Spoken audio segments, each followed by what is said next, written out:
అందరికీ మహాశివరాత్రి శుభాకాంక్షలు. ఎలా పెట్టాలి? రేయ్! హ్మ్. అందులో అందరూ చూస్తారు కదరా! ఏట్రది? స్టేటస్సా? ఆ! అందులో పెట్టరా.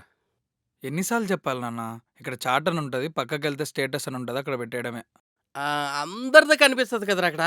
పైన మై స్టేటస్ అని ఉంది చూడు నాన్న. ఇక దీని మీద క్లిక్ చేస్తావా కెమెరా ఆప్షన్ వస్తది. ఇక నీకు కావాల్సిన ఫోటో వేసి పెట్టేయడమే. సర్లే వచ్చింది పో. ఇక్కడ ఏదో చెప్పాడే.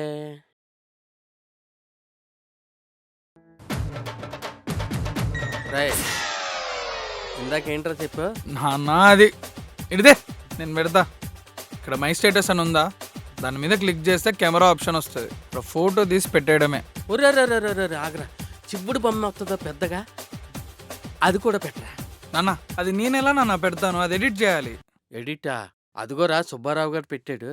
ఆయన ఎవరితో ఎడిట్ చేయించి పెట్టింటారు నాన్న. ఒరే నేను అడిగానురా. ఆడు కొడుకు చేసాడు. ఆడు 10 ఏకలా చదివాడు. ఆడు చేసినప్పుడు నువ్వు చేయలేవా? అది- ఆడికన్నా ఎక్కువ చదివావు కదా. అది టైం పడుతుంది నాన్న. సరేలే ఉండు. శివుడి బొమ్మ ఎంత సరిపోద్దా? సరిపోద్ది. అందులో తెలుగులో మహాశివరాత్రి శుభాకాంక్షలు అని పెట్టరా. మహాశివరాత్రి శుభాకాంక్షలు. ఈ పొట్టు నా వాట్సాప్లో ఎంతమంది ఉన్నారో అంతమందికి పంపించేయి. నాన్న స్టేటస్లో పెడితే అందరికి కనిపిస్తుంది నాన్న. అందరికీ కనిపిస్తే వాళ్ళకి పంపినట్టు ఎందుకు అవుద్దురా?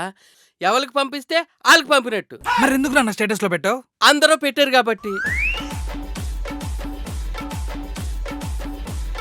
ఇదిగో పంపించా అందరికి.